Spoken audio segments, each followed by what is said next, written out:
Praise lord. ఈరోజు వాక్య ధ్యానాంశంగా మత్తయి సువార్త 4వ అధ్యాయము 20వ వచనం చదువుకున్నప్పుడు, ఆయన నా వెంబడి రండి, నేను మిమ్మలను మనుష్యులను పట్టు జాలరులుగా చేతునని వారితో చెప్పాను. వెంటనే వారు తమ వలలు విడిచిపెట్టి ఆయనను వెంబడించిరి. యేసు ప్రభు మరి సువార్త మొదలు పెట్టగానే ఎలాగైతే జ్ఞానులను అణగద్రోయటానికి వెర్రివారిని దేవుడు ఎన్నుకుంటాడు అన్నట్లుగా దేవుడు నీకు నాకు అవకాశం ఇచ్చాడు. ఆయన ఎక్కడో యాజకుల దగ్గరికి, పరిసయ్యుల దగ్గరికి శిష్యులు చేసుకోవడానికి వెళ్ళలేదు. ఆయన ఎక్కడో ప్రధానుల దగ్గరికి, రాజుల దగ్గరికి వెళ్ళలేదు. గల్లియ సముద్రం దగ్గర ఎవరున్నారో వాళ్ళని వెతుక్కుంటూ వెళ్ళాడు. వారికి ఎటువంటి అర్హత లేని వారి దగ్గరికి వెళ్ళాడు.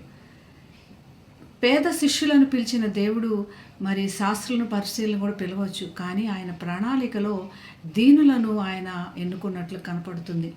మనకి ఏదైనా బలహీనతలుండి వెనకబడుతున్నాం అన్నప్పుడు మనం దేనికి సంకోచించిన అవసరం లేదు, దేనికి భయపడిన అవసరం లేదు. నీవు నేను దేవుని ప్రణాళికలో ఉన్నాము.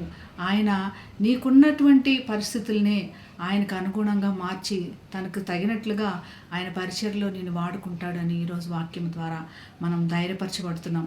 నిజమైన పిలుపులో మరి దేవుని ప్రేమను చూస్తాం. ఆయన పిలుపుకు మనం లోబట్టమే. ఒక సాధారణ వ్యక్తిగా ఉన్న వాళ్ళని మరి ఎంతో మరి అద్భుతాలకి సాక్షులుగా ఉంచాడు. అద్భుతములలో పాలివారులను చేశాడు. మరి వారిని వినేటట్లు చేసి ఇంకా ఎంతోమందికి బోధించేవారిగా శిష్యులను చేశాడు. చాలా అల్పులను కేవలం వారు నా వెంబడి రండి అనగానే అది దేవుని పిలుపు అందుకున్నారు కాబట్టి వారు ఆయనకు లోబడి వెంటనే మరి ఆయన వెంబడించినట్లు కనపడుతుంది. దేవునికి లోబడి నీకు నాకు ఇచ్చిన పిలుపుని అంగీకరించి మరి ఎంతో గొప్ప భాగ్యము, దేవుడిచ్చే భాగ్యంలో పాలివారమవుదాం. మరి వారి యొక్క జీవనాన్ని, వారి పరిస్థితులను కూడా విడిచిపెట్టినట్లు చూస్తున్నాం. దేవుడు అన్యాయస్తుడైన దేవుడు కాదు. నీకు నాకు ఏమి కావాలో అవన్నీ చూచుకుంటాడు. కాబట్టి కేవలం దేవుని పిలుపుకు లోబడి ముందుకు సాగుదాం. అటువంటి కృప దేవుడు మనందరికీ దయచేయనుగాక. ప్రార్థన చేసుకుందాం. మహాగండమైన యేసయ్య, నీకు వందనాలు చెల్లిస్తున్నాం. దీనులము, అల్పులమైన మమ్మల్ని నువ్వు ఎన్నుకున్నావు ప్రభా.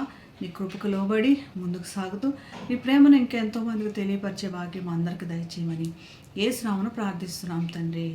ఆమేన్. Have a blessed day. God bless you.